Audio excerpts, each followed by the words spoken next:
Bambino race 24, here's how they line up. Henry Algar and Ronnie Kempston go from row 1, Harry Chapman and Rex Pooley go from row 2.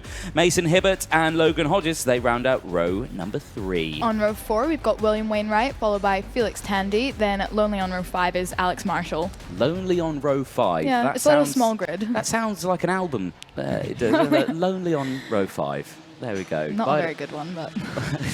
Not a good album. What sort of music do you reckon it'd play? Sounds, I don't know, a little folky. A little folky? Yeah. Okay. It sounds sad. Sounds sad, yeah. Lonely on row 5. You can buy it at all good retail stores. No, you can't.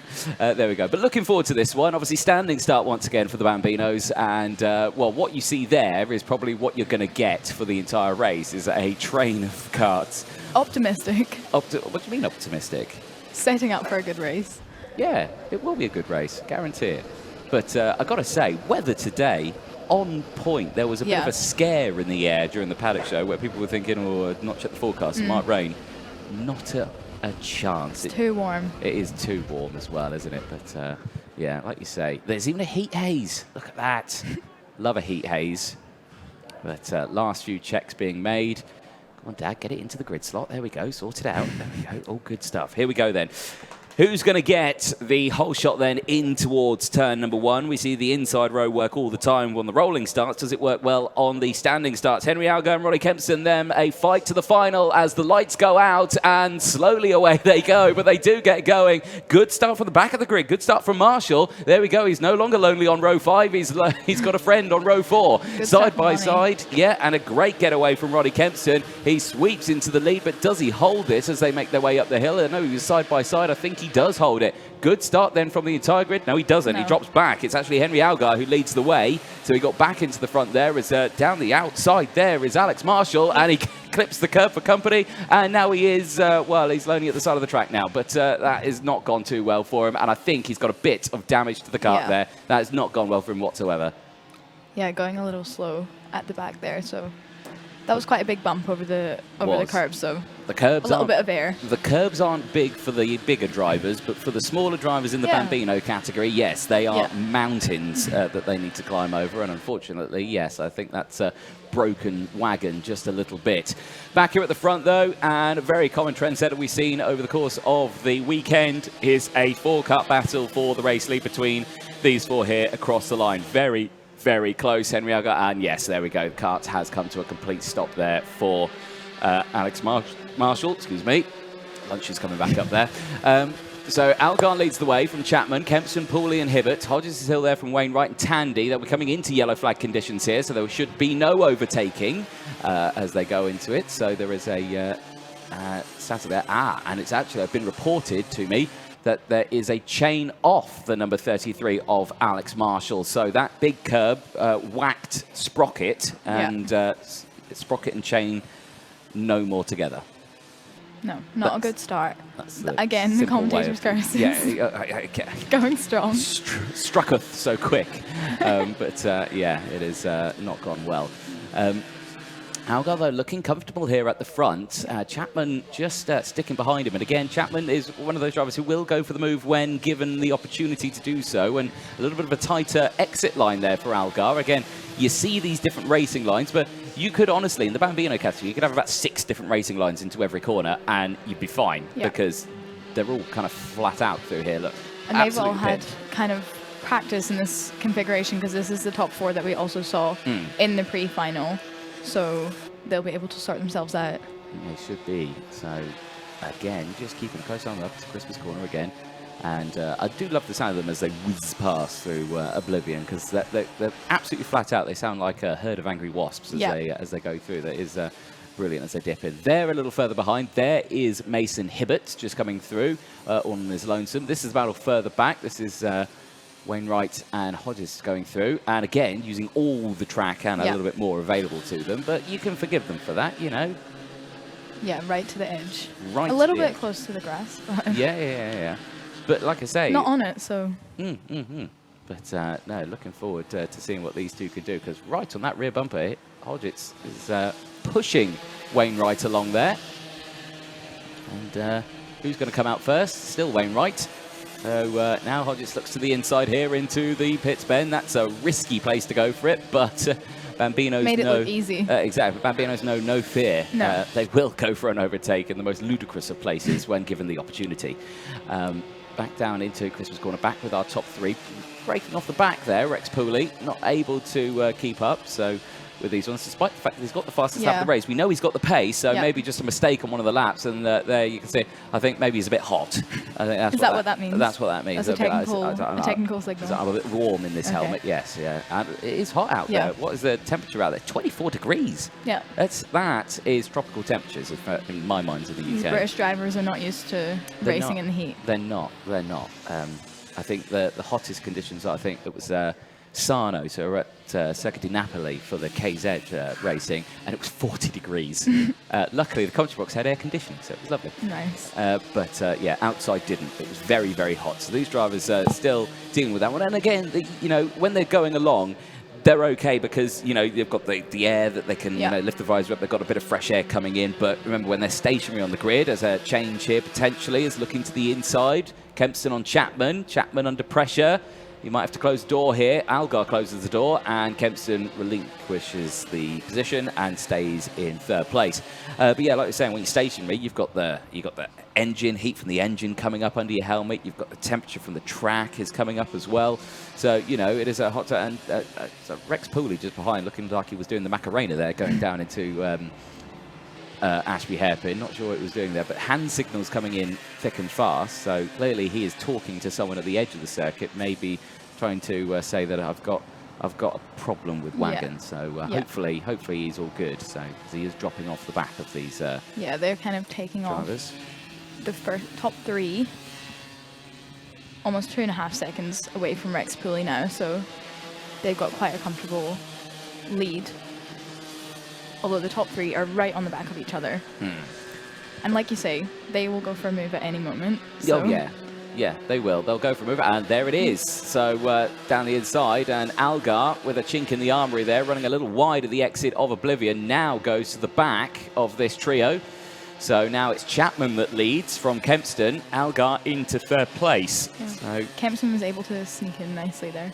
Yeah, so and it just shows the different racing line, excuse me, as they go through. So again, it just showed that he had a tighter line going in, was able to get the switch back, and it was just that little bit of a change in pace. And and as well, it was Kempston who latched onto the back of Chapman and just pushed him along through the corner. So again, we say this all the time, but the Bambinos and even the cadet level, it is like mini NASCAR. The slipstream of the bump draft is vital in this. You need to have someone go with you for you to be viable. And look, you can see how fast Rex Pooley dropped off as well when he didn't have someone to follow. Yeah, exactly. And the same is happening right now to Henry Algar. He's dropping down, and this will be bad for Algar because he started this one on pole. He was looking for a nice chunk of championship points to help out his championship fight, but right now it's not going his way. Chapman is hugging that inside white line all the way up to Christmas corner. That is going to be a very interesting line that they take through there. Now, if Henry Algar reacts to that, takes the normal racing line, he might be able to catch back up. He needs to pay attention to that, not follow their lines all the way because the gap's so big. And that there, you can blame. They're trying to carry as much speed as they can. Remember, these aren't on slick tyres. They're on treaded tyres. So if it starts to rain, they're still all good. So there's no rain plan for the day, I'll just stress. Definitely not. Definitely not. But yeah, if it did, they would be okay. They'd be fine on the tyres that they're on. So they're on cut slicks, effectively. So so they've got a bit less traction than what the other classes have got. So they've just got to deal with that going through some of the corners, and that's why they look like they slide around a little bit more than what others would, and which is understandable. A slick tyre is way more grippier than one of these, isn't it? Yeah, absolutely. But they've had quite a lot of sessions this weekend to get used to the track. You said earlier that this will be some of the drivers' first time racing around Whilton Mill, so they've all done a good job to come to terms with the circuit. Yeah, exactly that. So, but right now, these drivers doing exactly what they need to be doing, keeping an eye on the lap times. Improvements have been happening over the course of the weekend as well, with drivers learning the circuit as well, with their lap times will come down, of course, over the weekend. With the front runners, these two here running in around the 105s. Rest of the grid at the moment, we've got some 107s at the moment. We've got some 106s out there. And Felix Tandy currently running in a 109.9. I believe that's could be some of his fastest laps. His fastest lap at the moment, 108.4, which I think is a massive improvement from his sessions earlier on in the weekend. There is Felix Tandy at the back of the grid, the privateer, with the Napa sponsorship. There we go. If you had your eyes squinted, you would have got confused with a touring car, I'm sure. But there we go. But it's going around at the moment. The number 28 doing a sterling job. Let's watch a lap from him at the moment as he goes through Wilkins and then into Ogers. And just remove with the hand there just to see, is my foot on the old go pedal? And he's checking something. Or no, he's tucking in as much as possible, I think. Interesting stance. It is an interesting stance. There you go. He's very cosy, closed in that comment. And Rhys Jones going, where is Henry today? He's at home, I believe. He's at home, enjoying the racing from there. But lots of people asking for Henry this weekend. I know. We miss him. We miss Henry dearly. But he's not here at the moment, which is why it's been so calm and peaceful. But nevertheless... Very professional. We got a comment earlier. Yeah, exactly. No, we love Henry to pieces. But nice solid lap there from Felix Tandy. And certainly he's got a good racing line out there. And it's just a case of finding those little tents here, there and everywhere. And it's you can always close up a big chunk of time. But if you finding those little tents on a racetrack is the most difficult part, isn't it? Yeah. Right now. And Henry Algar will be learning that quickly because he's dropping off now from Harry Chapman and Ronnie Kempson at the front. Now, this has closed up a little bit here. This is Rex Pooley and Mason Hibbert. So Hibbert has closed up to the back of Pooley.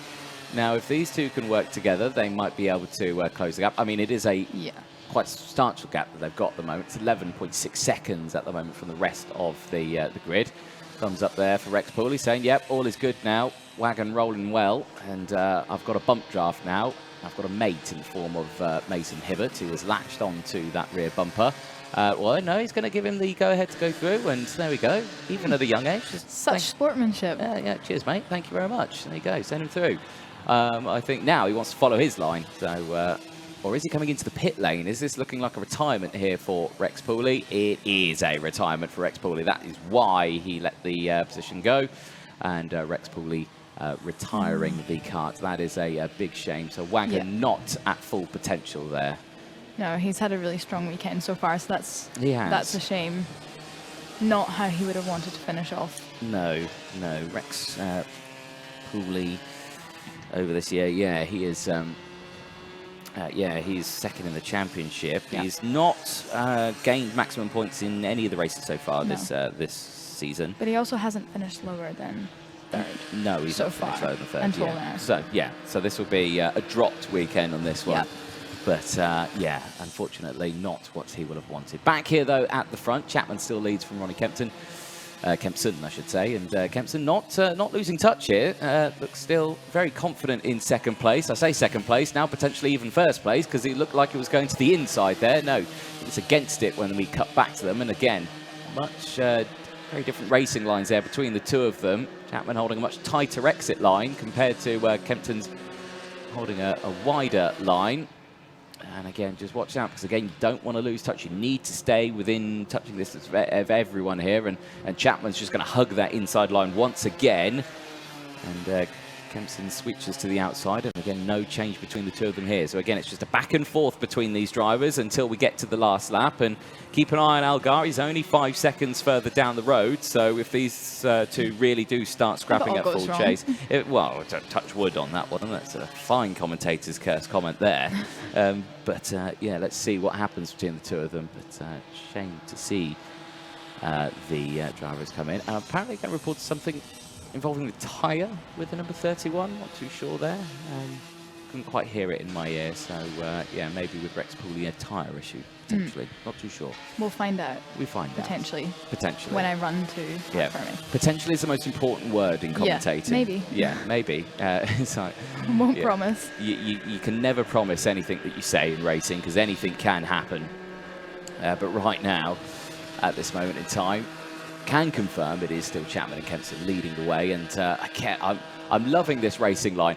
Right to the inside there, just Chapman saying, no, you're not going to go down the inside at all into Christmas Corner. So there you go, let's do that every lap until the last lap, I suspect, because he doesn't do it here, he doesn't do it to Ashby. So he stays on the normal racing line there, and both of them run out onto the very nicely painted red and white curves here. Whilton Mill looking absolutely splendid at the moment here. The track staff doing a brilliant job with maintaining the facility and making sure the venue looks absolutely marvellous. It always does in the summer sunshine here in Northamptonshire. Stone's throw away from the home of motorsport, Silverstone. And a lot of the Formula 1 teams based around here. Obviously, Red Bull, Milton Keynes, got Mercedes and Brackley. You've got Aston Martin at Silverstone. You've got Haas in Banbury. There's a few more as well off the top of my head that I just can't remember right now. But yeah, that was quite good. Yeah, thank you. But it's only because I live around here and I visit every factory every day. No, I don't do that. Super fan. Super fan, yeah. No, but there we go. But the gap still opening up. 7.6 seconds between Algar and Kempston. And right now, these two, not much happening between the two of them. Kempston not going for the attack. It looks like they're actually closing in on Felix Tandy there, who's just up ahead. So this will be a test of driver here, as blue flags will be introduced now. With 6 seconds left to go, we'll be going on to the last lap, so they might not actually catch him here. But with that last lap board comes lunges. Last lap means lunges, doesn't it? Absolutely. Absolutely. Especially in Bambinos, when they have no fear. No fear, last lap, final time. I'd like some championship points, please. Here we go. Last lap board comes out, and Chapman and Kempston are on the charge now on this final lap as they close in very quickly on Felix Tandy. Hopefully Felix is aware. He is aware. Very good driving there for Felix Tandy, getting well out of the way of the fight for the lead. And again, we see that same racing line there from Chapman. Kempston not able to retaliate to it. Now, is Kempston going to look to the inside here into Ashby? This time, he is going to look to the inside here into Ashby. And, whoa, Chapman closes the door there on them. And the two nearly collide, but both of them get out of Ashby cleanly. And now Kempston leads the way. Ronnie Kempston in the number 13, looking very strong now. Chapman needs to retaliate, though. He could retaliate into the boot section as they make their way down into the final section. And they do. They go side by side, but Kempston closes the door, denies Chapman any chance to go through. He wants slightly wide on the exit. Watch back for the switch back here as he might go for a move here, hugging the inside line all the way through the final corner. It's a risky play because now they'll go side by side. It'll be a run to the line, but it looks like it will be Ronnie Kempston who takes the win out on track. Chapman will take second, 0.03 of a second, separating the top two. Very, very close. Henry Algar at the end of that one finishes 9.9 seconds a little further down the road, but finishes within the top three from Mason Hibbert, who is next to cross the line. He was battling away with Wainwright for quite a while. William Wainwright, who finishes in P5 as well. He makes his way into the final corner and onto the start-finish straight in just a few moments' time. Logan Hodges as well will finish in P6 with Felix Tandy taking the checker flag earlier on, with the drivers battling just ahead of him as well. So a good race and a good final. We'll be hearing from our top drivers down in Parc Ferme very, very soon. Ayla McNaughton will be heading down there to chat to our winners. Certainly, though, a good final, 15 minutes of racing, and, well, the race ends with just 0.03 of a second between them. Ronnie Kempston then takes his final win this weekend, and if I'm not mistaken, Ronnie Kempston, that is his first final win of the year for Ronnie, so he'll be delighted with that one. He will take 65 championship points like he did for the heat races at round 2. Ronnie Kempston certainly increasing his championship fight here going into the final round. Chapman then takes second place from Henry Algar, Mason Hibbert from William Wainwright, Logan Hodges, Felix Tandy and Rex Pooley after retirement finishes in P8. Fabulous racing then as the Bambinos make their way back into Parc Ferme. Ailey McNaughton will be down there to chat to our top 3 protagonists in that one. Micromax will be the next race coming up next. That is due to kickstart at 2 o'clock local time, which is roughly in around 10 minutes time. So do stick with us. Looking forward to seeing what will happen in that one for Micromax, because of course they are fighting for the E-plate this weekend. With Micro, it would be their first E-plate ever. There has been no E-plate out there, so very, very close out on track. So looking forward to see what happens. We are down in Parc Ferme. Over to you. Hello, we are down here in Parc Ferme after our first race of the afternoon, which was the Bambino class. And let's see if we can talk to Ronnie Kempson, who was our winner of that race. Hello, how was that? That was a bit tense at the end there, but you managed to get into P1. So tell me how you felt in that last lap. Just hard race. There's fast people. First time ever winning. Well, congratulations. So you got a big hug at the end there. So I'm sure, is this your favourite race now, your favourite track? Not this my favourite. Larkall's my favourite, but really, I really want to win again. Amazing. Well, congratulations. Is there anyone you want to thank today? My mum and dad, Tim, and all my sponsors. Perfect. Well, congratulations again. Hopefully you continue your winning streak. Thank you. All right. Yeah, lots of congratulations for Ronnie. Let's go on to our second place. So we've got Harry Chapman here. How was that for you? Hard to come P2 in the end because you held such a good lead, but it was a really good race. How did you enjoy it? It was very, very exciting. And what was your favourite part of racing around Whilton Mill? And do you like racing against Ronnie as well, fighting for that lead? I liked racing against Ronnie, and my favourite part around this track is going into the boots. Amazing. Well, congratulations on the P2, and you're still doing well in the championship. Thanks. Amazing. All right, let's see if we can find our P3 over here. Oh, lots of carts moving around. Trying not to get in the way. All right, we've got Henry Algar here. Hello, Henry. How was that race for you? It was a tiring one? Very. Very warm today around the track, but you managed to hold on to P3. Yeah. What do you think was the key to that and not falling back? You were trying to hold on to those first two. Oh, I tried to hold on, but they just kept pushing. Amazing. Was there anything you think you can change for next time that you thought you could have fixed during the race, or you think it was a really solid one? Probably just a solid one. Amazing. Well, congratulations. Is there anyone you want to thank? My dad, my engine builder, my mum and my brother. Especially my engine builder for making me the best engines. Amazing. Congratulations again. All right, that was good to hear from our top 3, so I'll pass back up to commentary now, where I believe we have the Micromax next. Thank you very much, Ailey, down there. And you've managed to get more words out of those Bambinos than I've ever managed to ever do, in this commentary career ever. So well done. Yes, you are correct in saying that is the Micromax coming up next. But before then, we are going to take a short break. Do not go anywhere. We'll be back with the Micromax UK final for the E-plate.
Lovely. Well, at the end of the day here at Whilton Mill, we have our champions, and we're going to kickstart the podium presentations with Bambinos, and all the Bambinos will get a medal as well. We'll get those presented to the drivers at the end of the podiums, but starting with third place at the end of their 15-minute final and taking 60 championship points home, please welcome onto the podium the number 17, Henry Algar.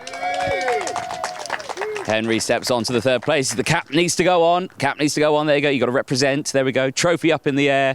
And I'm sure Chris Walker is somewhere around where he will get some photos. Hopefully, I can't see Chris Walker. Hopefully, he's around somewhere. There we go. Perfect.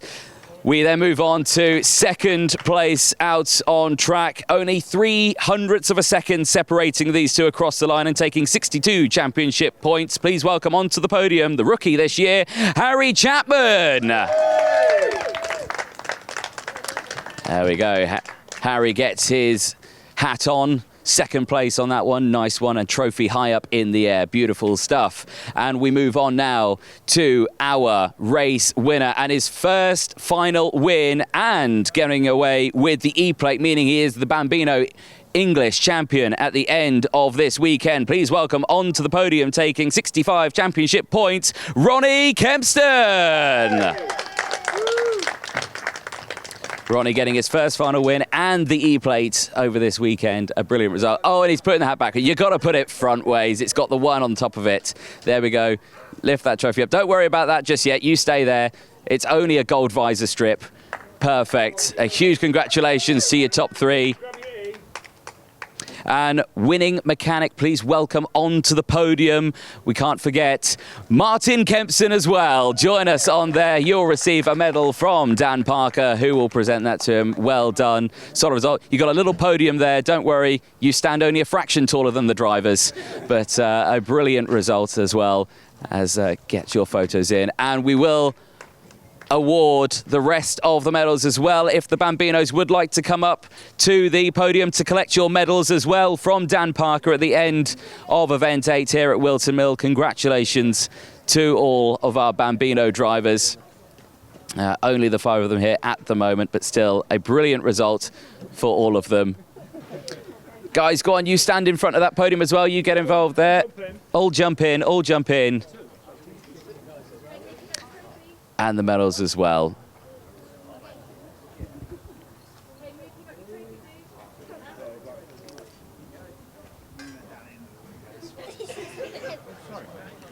Two more.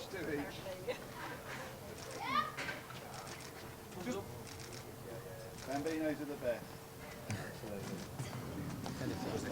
Well, Hold the plate down a little bit, right down. Yeah, there's a man. Well, with the photos nearly done, another huge round of applause, please, for your Bambino finalists, Henry Algar, Harry Chapman and Ronnie Kempson.